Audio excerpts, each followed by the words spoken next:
이게 다 어머니를 위해서 그러는 거예요. 요양원에서는 전문가들이 24시간 돌봐드릴 수 있잖아요. 우리도 이제 어머니 걱정 안 하고 직장에 집중할 수 있고 서로 윈윈 아닌가요? 며느리 수진의 말이 귓가에 맴돌았지만 내 손은 멈추질 않았다.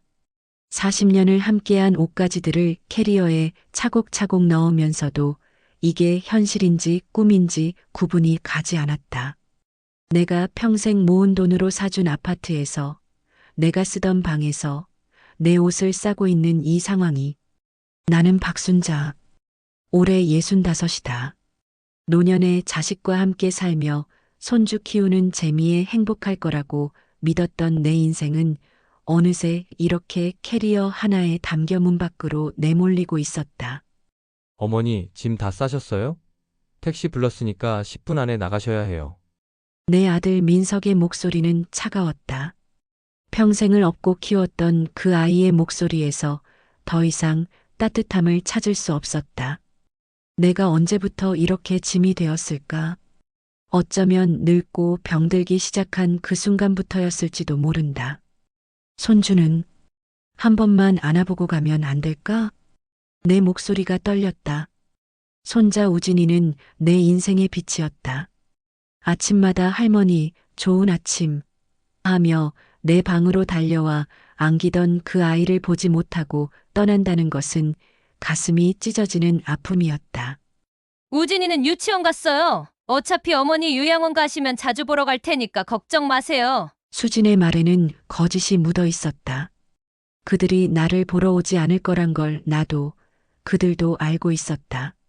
하지만 나는 더 이상 아무 말도 하지 않았다. 내가 할 수 있는 말이 무엇이 있을까?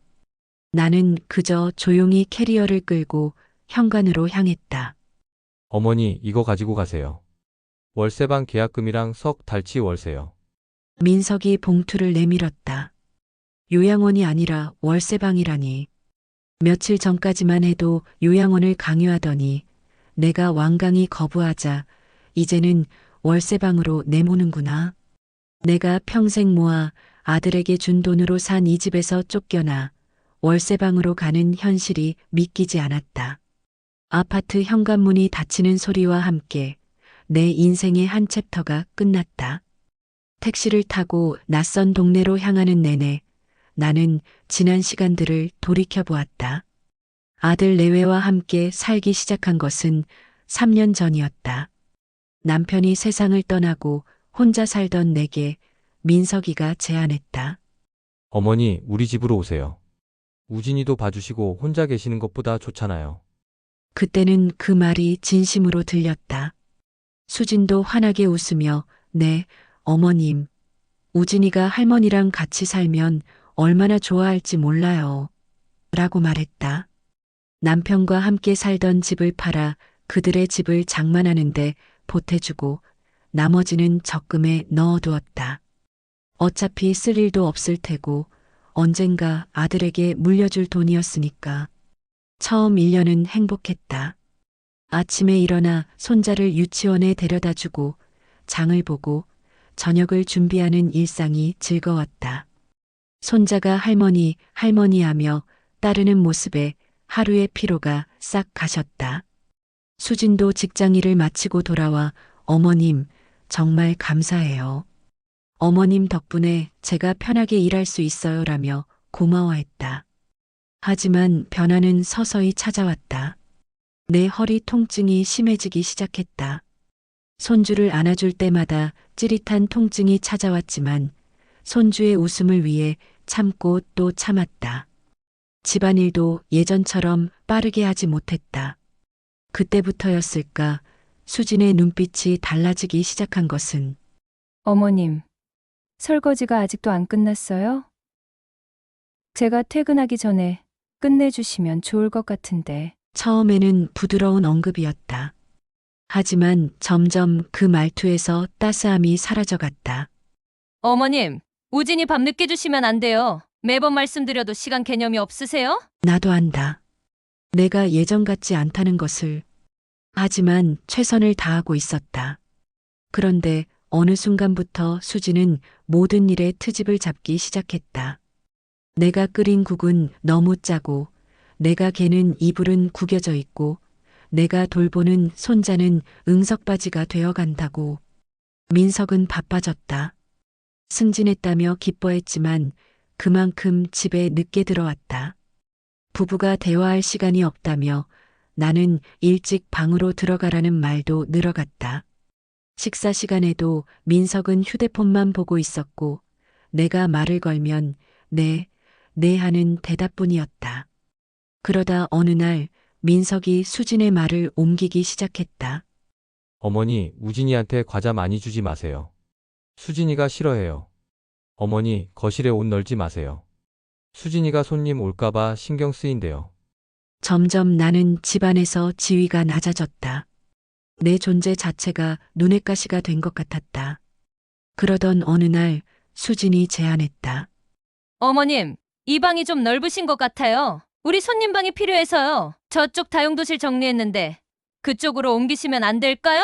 다용도실은 창문도 하나 없는 좁은 공간이었다.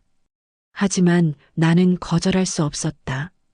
이미 이 집에서 내 입지는 그만큼 줄어들어 있었으니까. 짐을 옮기는 날 민석은 바쁘다며 도와주지 않았다. 좁은 방에서의 생활은 숨이 막혔다. 밤에는 빨래 건조기 소리가 너무 시끄러워 잠을 이루기도 힘들었다. 식사도 점점 따로 하게 되었다. 어머님은 드시고 싶을 때 드세요. 우리는 바빠서요. 라는 수진의 말에 나는 홀로 식탁에 앉아 차가운 밥을 먹는 날이 많아졌다. 손자와의 시간도 제한되었다. 할머니가 너무 응석바지로 키워요. 공부할 시간에 장난만 치게 하시고 아플 때면 더 서러웠다. 허리 통증이 심해 병원에 가고 싶다고 하면 그 정도면 괜찮으시지 않아요? 병원비도 많이 나오는데.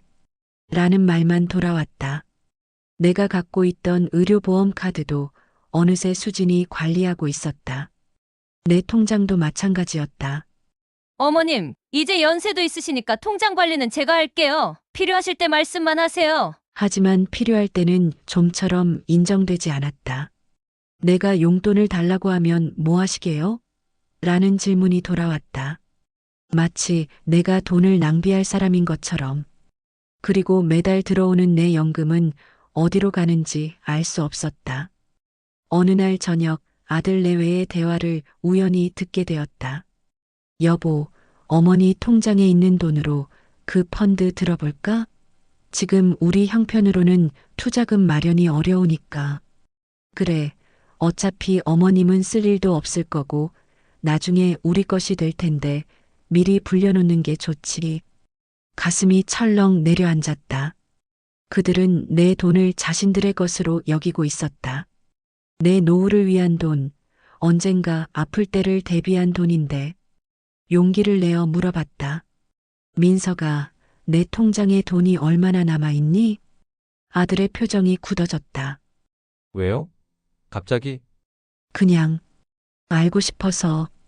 별로 없어요. 어머니 약값이랑 생활비로 거의 다 썼어요. 거짓말이었다. 내 약값이라고 해봐야 한 달에 몇만 원도 안 되는데. 하지만 더 추궁할 용기가 나지 않았다. 대신 몰래 은행에 전화해 잔액을 확인했다. 적금은 이미 해지되어 있었고 보통예금 계좌에는 얼마 남아있지 않았다. 그때부터 요양원 이야기가 나오기 시작했다. 처음에는 무심코 던진 말처럼 들렸다. 어머니 연세에는 전문적인 케어가 필요하지 않을까요? 점점 그 말은 구체화되었다. 이번에 새로 생긴 요양원이 시설이 좋대요. 어머니께 딱 좋을 것 같아요. 그리고 어느 날 수진이 요양원 브로슈어를 들고 왔다. 어머님, 여기 한번 가보시면 어떨까요? 환경도 좋고 같은 연세 분들도 많으시니까 외롭지 않으실 거예요. 내가 완강히 거부하자 집안 분위기는 더욱 차가워졌다. 난방이 끊기는 날이 생겼다. 보일러가 고장 났나 봐요. 하지만 민석과 수진의 방은 따뜻했다. 온수도 나오지 않는 날이 잦아졌다. 수압이 약한가 봐요. 식사도 더 부실해졌다. 간혹 냉장고에서 꺼낸 음식이 상한 냄새가 날 때도 있었다. 맛있는데 왜 안 드세요? 손자와 이야기하는 것조차 제한되었다. 할머니는 아프시니까 가까이 가지 마. 민석과 수진이 우진이에게 하는 말이 들렸다. 완전히 갇힌 느낌이었다. 내 방문에 어느새 밖에서 잠그는 자물쇠가 달렸다. 어머님 치매 초기 증상이 있으신 것 같아 안전을 위해서요. 그들의 변명이었다. 하지만 내 머릿속은 선명했다. 나는 치매가 아니었다. 단지 그들에게 버려진 것뿐이었다. 밤이면 잠을 이루지 못했다. 가슴이 너무 아파서 눈물이 멈추지 않아서 내가 뭘 그렇게 잘못했을까? 아들을 너무 응석바지로 키웠나? 며느리에게 너무 간섭했나? 끝없는 자책 속에서 잠들면 악몽에 시달렸다. 손자 생각에 버텼다. 우진이만큼은 내가 없으면 서러워할 테니까. 하지만 점점 우진이도 나를 피하기 시작했다. 부모의 말을 듣고 할머니는 이상한 사람, 무서운 사람이 되어버렸으니까. 우울증이 찾아왔다. 먹는 것도 씻는 것도 귀찮아졌다. 하루 종일 누워만 있기도 했다. 그렇게 누워있는 게 차라리 편했다. 세상과 단절된 느낌, 존재가 지워지는 느낌. 딸 미선에게 전화했다. 사정을 말하고 도움을 청했다. 엄마, 오빠 말이 맞는 것 같아요. 엄마 연세에 혼자 사는 건 위험하잖아요. 요양원이 차라리 나을 것 같은데. 딸마저 이제 의지할 곳은 없었다. 어느 날 고열에 시달렸다. 온몸이 불덩이 같았다. 수진아, 병원에 좀 데려가줘. 간신히 외쳤지만 돌아온 대답은 괜찮으실 거예요. 약 드시고 주무세요. 뿐이었다. 점점 의식이 흐려졌다. 눈을 떴을 때는 병원 침대 위였다. 옆에는 민석이 서 있었다. 이웃분이 신고했대요. 어머니 비명소리가 들렸다고. 민석의 표정은 걱정이 아닌 짜증이었다. 병원비 걱정을 하는 듯했다. 퇴원 후에는 상황이 더 악화되었다. 드디어 민석이 직접 통보했다. 어머니, 요양원에 안 가시겠다면 밖으로 나가셔야겠어요. 우리도 이제 어머니 간호할 여력이 없어요. 그렇게 내가 월세방으로 쫓겨나는 날이 왔다. 짐을 싸는 그 순간까지도 난 믿을 수 없었다. 내 아들이, 내가 목숨보다 사랑했던 그 아이가 나를 내쫓는다는 사실을. 월세방은 반지하였다. 습기 찬 공기가 폐부로 파고들었다. 창문은 하나 있었지만 밖에는 사람들의 발만 보였다. 방 한 칸, 부엌 겸 화장실. 민석이 건넨 돈으로는 이런 곳밖에 구할 수 없었다. 첫날 밤은 끔찍했다. 낯선 천장을 바라보며 밤새 눈물만 흘렸다. 이게 내 인생의 끝인가 싶었다. 매일 아침 손자의 해맑은 웃음소리에 하루를 시작하던 그 생활이 그립기만 했다. 일주일 동안 거의 방에서 나가지 않았다. 누워있거나 멍하니 창밖을 바라보거나 먹는 것도 대충 컵라면으로 때우고 점점 몸이 야위어갔지만 신경 쓰지 않았다. 약도 제대로 먹지 않았다. 다 무슨 소용일까 싶었다. 어느 날 문을 두드리는 소리가 들렸다. 처음엔 무시했다. 아무도 이곳을 찾을 리 없으니까. 하지만 노크 소리가 계속되자 마지못해 일어났다. 누구세요? 옆방에 사는 김철수라고 합니다. 인사드리러 왔습니다. 문을 열자 60 후반쯤 되어 보이는 남자가 서 있었다. 주름진 얼굴이었지만 눈빛만은 맑고 따뜻했다. 처음 오신 것 같아서요. 혹시 저녁 드셨나 해서. 국 좀 끓였는데 같이 드실래요? 그 낯선 이의 친절에 갑자기 눈물이 왈칵 쏟아졌다. 한동안 울음을 멈추지 못했다. 김철수는 아무 말 없이 기다려 주었다. 죄송해요. 그냥 갑자기. 괜찮습니다. 다들 사연이 있지요. 저도 처음 여기 왔을 때 많이 울었습니다. 그날 저녁 그의 방에서 오랜만에 제대로 된 식사를 했다. 김치찌개였다. 말 그대로 집밥이었다. 혼자 사시나 봐요. 네, 아내는 10년 전에 먼저 갔고, 자식들은 다들 바쁘다고 연락도 잘 안 해요. 너무나 비슷한 처지였다. 저도 아들 내외랑 살다가 쫓겨났어요. 그렇게 우리의 대화는 시작되었다. 쉽게 누구에게도 하지 못했던 이야기들이 술술 나왔다. 그도 비슷한 경험을 했다고 했다. 딸 부부와 살다가 갈등이 생겨 나오게 되었다고. 근데 지금은 이렇게 혼자 사는 것도 나쁘지 않아요. 자유롭기도 하고, 그의 말이 위로가 되진 않았지만 적어도 내가 혼자가 아니라는 생각은 들었다. 우리 황혼클럽 한번 가보실래요? 비슷한 처지의 사람들이 모여서 이야기도 나누고 여행도 가고 그래요. 황혼클럽이라니. 슬프면서도 우습게 들렸다. 하지만 호기심이 생겼다. 내일 모임 있어요. 같이 가요. 제가 모시러 올게요. 그날 밤 오랜만에 편안하게 잠들 수 있었다. 다음 날 약속대로 김철수가 찾아왔다. 함께 근처 복지관으로 향했다. 그곳에는 10명 정도의 노인들이 모여 있었다. 다들 환한 웃음으로 나를 맞이했다. 어서 오세요. 새 식구군요. 그 중에는 사회복지사도 있었다. 정다은이란 젊은 여성이었다. 할머니 많이 힘드셨죠? 여기서는 편하게 지내세요. 도움이 필요하시면 언제든 말씀하세요. 모임은 생각보다 활기찼다. 다들 사연은 있었지만 그 자리에서는 웃음이 끊이지 않았다.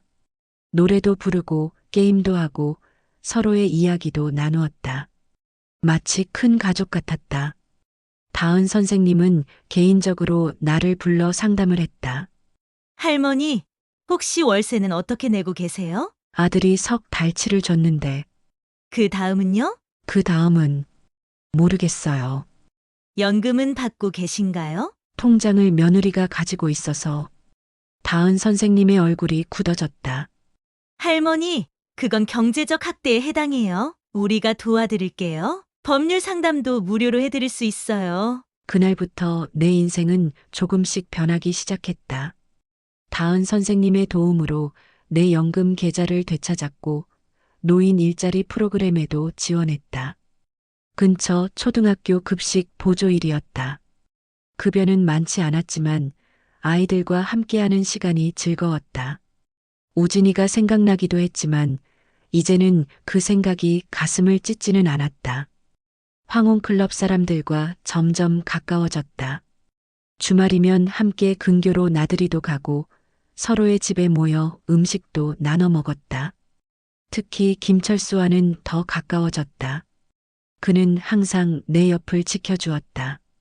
내가 우울해할 때면 위로해주고 기쁠 때면 함께 기뻐해 주었다. 순자 씨, 혼자 있으면 외롭죠? 어느 날 그의 질문에 솔직하게 대답했다. 네, 가끔은 너무 외로워요. 저도요. 그래서 우리 서로 의지하면서 살면 어떨까요? 꼭 그런 관계가 아니더라도 그냥 좋은 친구로. 얼굴이 화끈거렸다. 이 나이에 무슨 고백이람. 하지만 마음이 따뜻해지는 것을 느꼈다. 그러던 어느 날 법률 상담을 통해 놀라운 사실을 알게 되었다. 내가 아들에게 준 돈으로 산 집, 그 집에 대한 내 권리가 있다는 것이었다. 증여 계약서가 아닌 단순 차용증 형태였기 때문에 법적으로는 내가 아들에게 돈을 빌려준 것이라고 했다. 할머니, 법적 조치를 취하면 그 돈을 돌려받을 수 있어요. 망설였다. 아들과의 관계가 완전히 끊어질까봐 두려웠다. 하지만 김철수가 등을 토닥여 주었다. 순자 씨, 당신의 권리예요. 부당하게 빼앗긴 거잖아요. 결심했다. 내 노후를 위해, 내 존엄을 위해 싸우기로 했다. 소송 준비를 하는 동안 놀라운 소식이 들려왔다. 아들 내외가 파산 직전이라는 것이었다. 다은 선생님이 알려준 소식이었다. 민석 씨 부부가 부동산 투자에 실패했대요. 아마 할머니 돈으로 투자한 것 같아요. 복잡한 감정이 들었다. 이것이 천벌일까? 아니면 업보? 하지만 딱하기도 했다. 아무리 그래도 내 아들인데. 며칠 후 예상치 못한 방문객이 찾아왔다. 민석이었다. 어머니 죄송합니다. 형편없는 모습이었다. 야위고 초췌한 얼굴. 교만하던 그 모습은 어디로 갔는지. 무슨 일이니? 이 경매에 넘어갈 것 같아요. 빚이 너무 많이 생겨서. 역시나 그들은 내 돈으로 무리한 투자를 했다가 실패한 것이었다. 어떻게 그럴 수가 있니? 그건 내 노후를 위한 돈이었는데. 민석은 고개를 떨구었다. 그의 어깨가 흔들렸다. 울고 있었다. 어머니 한 번만 도와주세요. 제발. 우진이가 거리에 나앉게 생겼어요. 손자 얘기를 꺼내는 순간 내 마음이 흔들렸다. 우진이. 그 아이의 해맑은 웃음이 떠올랐다. 하지만 동시에 이들이 나를 어떻게 대했는지도 생각났다. 내가 아플 때 외면하고 내 돈을 착취하고 결국 나를 내쫓은 그들. 민석아, 내 어머니를 뭐라고 생각하니? 내 질문에 민석은 고개를 들었다. 어머니는 제 어머니시잖아요. 그런데 왜 어머니를 그렇게 대했어? 내가 언제부터 너희에게 짐이 됐니? 그게 수진이가. 다 수진 탓이라고. 내 책임은 없고. 민석은 말문이 막혔다. 한참을 침묵하던 그가 결국 터져나왔다. 죄송합니다. 정말 죄송해요, 어머니. 제가 어리석었어요. 수진이 말만 듣고 돈에 눈이 멀어서 어머니를 홀대한 게. 눈물범벅이 된 아들의 모습에 마음이 아팠다. 하지만 쉽게 용서할 수는 없었다. 민석아, 나도 내가 밉지는 않아. 하지만 너희가 나한테 한 짓은 너무 가혹했어. 내가 얼마나 외롭고 서러웠는지 알기나 해? 어머니, 그냥 돈 달라는 게 아니에요. 제가 갚을게요, 꼭. 그리고 어머니, 다시 우리 집에 오세요. 이번엔 제대로 모실게요. 쓴웃음이 나왔다. 집도 곧 없어질 판에 무슨 소리람. 그리고 다시 그 집에 들어간다고 해서 상황이 나아질까? 세상에 후회 없는 사람은 없다지만 그들의 후회가 진심인지도 의문이었다. 민석아, 어머니는 이제 다른 데서 살 거야. 네? 어디에요? 황혼클럽 사람들이랑 같이 실버 쉐어하우스를 구할 거야. 비슷한 처지의 노인들이 함께 사는 거지. 하지만 어머니, 그건. 내가 선택한 거야. 이제는 내가 편한 대로 살고 싶어. 민석은 당황한 얼굴이었다. 그는 내가 무조건 돌아올 줄 알았던 모양이다. 그럼 우리는요? 우리 가족은요? 너희는 너희대로 살면 되지. 하지만 우진이는 보고 싶어. 가끔 할머니 보러 오게 해줄래? 당연하죠, 어머니. 우진이도 할머니 많이 보고 싶어 해요. 법적인 일은 변호사님이 연락할 거야. 내가 갚겠다고 했으니 약속 지켜. 네, 어머니. 꼭 갚을게요. 그리고 정말 죄송합니다. 민석이 떠난 후 김철수에게 모든 이야기를 했다. 그는 내 손을 꼭 잡아주었다. 잘했어요, 순자 씨. 너무 쉽게 용서하면 똑같은 일이 반복될 수 있어요. 그의 말이 위로가 되었다. 이제 나는 내 결정에 확신이 들었다. 법적 절차는 생각보다 빨리 진행되었다. 민석은 순순히 돈을 갚기로 약속했고 집이 경매로 넘어가면 그 돈으로 빚을 갚고 남은 금액을 나에게 주기로 했다. 동시에 황혼클럽 회원들과 다은 선생님의 도움으로 실버 쉐어하우스 준비도 시작했다. 큰 집을 임대해 여러 노인들이 함께 살기로 한 것이다. 그렇게 3개월이 지났다. 내 방을 정리하며 짐을 싸고 있는데 문을 두드리는 소리가 들렸다. 할머니. 문을 열자 우진이가 달려들어 내 다리를 꼭 붙잡았다. 뒤에는 민석이 서 있었다. 우진아, 우리 손자 왔구나. 너무나도 그리웠던 손자를 안고 한참을 울었다. 우진이도 내 목을 꼭 안고 떨어지지 않았다. 할머니, 보고 싶었어요. 아빠가 할머니가 아프다고 해서 못 만나게 했어요. 순간 민석의 얼굴이 붉어졌다.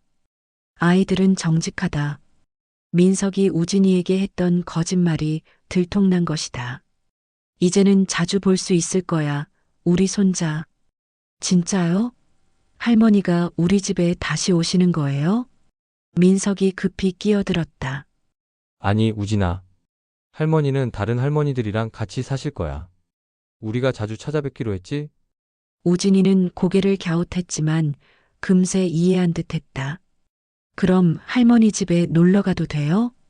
당연하지. 할머니 집에는 다른 할머니, 할아버지도 계시고 재밌는 게 많단다. 우진이가 박수를 쳤다. 아이의 순수한 기쁨이 전염되는 듯 했다. 민석은 창피한 듯 말을 꺼냈다. 어머니, 이거 드리러 왔어요. 봉투를 건넸다. 열어보니 돈이 들어 있었다. 집 경매 끝났어요. 남은 금액이에요. 전부는 아니지만 조금씩 갚아 나갈게요. 고맙다, 민석아. 그 돈으로 쉐어하우스 보증금을 마련할 수 있게 되었다. 실버 쉐어하우스는 총 6명이 살기로 했다. 나와 김철수, 그리고 황혼클럽의 4명. 큰 거실과 부엌을 공유하고 각자 방은 따로 있는 구조였다. 입주날 다들 들뜬 마음으로 모였다. 각자의 인생에서 새로운 챕터가 시작되는 날이었다. 자, 우리 이제 새로운 가족이에요. 김철수가 건배를 제안했다. 다들 기쁜 마음으로 잔을 부딪혔다. 혈연보다 더 깊은 인연이 있다는 걸 이제야 알게 됐네요. 내 말에 모두가 고개를 끄덕였다. 그렇다. 우리는 이제 새로운 가족이 되었다. 서로 의지하고 서로 돌보는 진정한 가족. 1년이 지났다. 쉐어하우스 생활은 상상 이상으로 좋았다. 혼자였다면 외로웠을 시간들이 웃음소리로 가득 찼다. 각자 잘하는 것으로 집안일을 나누어 했고 취미 생활도 함께 했다. 특히 김철수와 나는 더욱 가까워져 서로에게 특별한 존재가 되었다. 민석이와 우진이는 한 달에 2번 정도 찾아왔다. 수진이는 오지 않았다. 이혼했다는 소문이 있었지만 직접 묻진 않았다. 민석이는 이제 조금씩 변화하는 모습을 보였다. 예전처럼 건방진 태도는 없어졌고 진심으로 반성하는 듯했다. 어느 날 우진이가 학교 숙제로 우리 가족에 대한 그림을 그려왔다. 그 그림 속에는 민석, 수진, 우진이뿐만 아니라 나와 김철수 그리고 황혼클럽 사람들까지 모두 그려져 있었다. 선생님이 가족을 그리라고 해서 저는 할머니도 가족이고 할머니 친구들도 다 가족이라고 생각해요. 우진이의 말에 눈물이 났다. 아이의 순수한 마음이 어른들의 복잡한 관계를 뛰어넘은 것이다. 황혼클럽은 이제 지역사회에서 작은 모임을 넘어 하나의 커뮤니티가 되었다. 다은 선생님의 도움으로 노인 권리에 관한 교육 프로그램도 운영하게 되었고 나는 그곳에서 내 경험을 나누며 다른 노인들을 돕는 역할을 맡게 되었다. 제가 겪은 일이 다른 분들에게는 일어나지 않았으면 해요. 내 말에 많은 노인들이 공감했다. 현대판 고려장, 그건 어쩌면 우리 사회의 어두운 단면일지도 모른다. 하지만 그 속에서도 새로운 희망과 연대의 가능성을 발견한 것이 내 인생의 새로운 전환점이 되었다. 김철수는 내게 조심스럽게 제안했다. 순자 씨, 우리 이대로 평생 함께하면 어떨까요? 그게 무슨 말이에요? 따로 또 같이. 서로의 독립성을 존중하면서도 함께 의지하며 살아가는 거죠. 그의 제안이 좋았다. 결혼이란 형식보다는 서로를 존중하고 배려하는 동반자 관계. 이 나이에 찾은 새로운 사랑의 형태였다. 좋아요, 철수 씨. 우리 그렇게 해요. 그렇게 우리는 서로에게 특별한 동반자가 되었다. 인생의 황혼기에 찾은 새로운 빛이었다. 이제 나는 안다. 진정한 가족이란 무엇인지. 혈연으로 맺어진 관계가 아니라 서로를 진심으로 아끼고 존중하며 의지할 수 있는 관계. 그것이 진정한 가족이라는 것을. 봄이 오면 꽃이 피듯 인생의 어두운 겨울이 지나면 새로운 봄이 온다. 내게도 그 봄이 찾아왔다. 이제 나는 더 이상 혼자가 아니다. 나의 가치를 알아주는 사람들과 함께하는 이 시간이 내 인생의 가장 따뜻한 봄이 되었다. 오늘도 긴 이야기 들어주셔서 감사합니다. 구독과 좋아요는 저희에게 큰 힘이 됩니다. 항상 건강하세요.